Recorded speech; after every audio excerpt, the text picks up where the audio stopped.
তুমি এটা খেয়ে নিবা, নিয়ে আবার আসবো। হ্যাঁ ঠিক আছে। আর কটা খাবা? ঠিক আছে, দুটো খাবে, দুটো। চলো।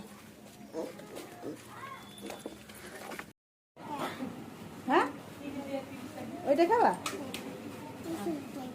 কি বলছো? ওইটা খাবে, ওইটাই খাবে। দেখো দেখো, হাত দিয়ে দেখাও। যাও, হাত দিয়ে দেখাও বাবু, দাও। দাও তো ওকে। ওই একটা কালো মিষ্টি দাও, একটা সন্দেহ দাও। কোনটা কোনটা? ওইটা কি বলে ও?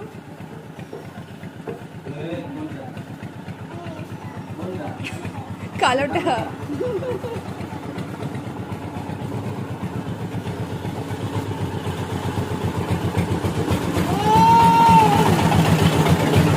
কত দাদা? 10 টাকা করে। আর 3টে দাও, আর 3টে আলাদা দাও। না না, আলাদা সব। বেচারা। কি হয়েছে বাবা?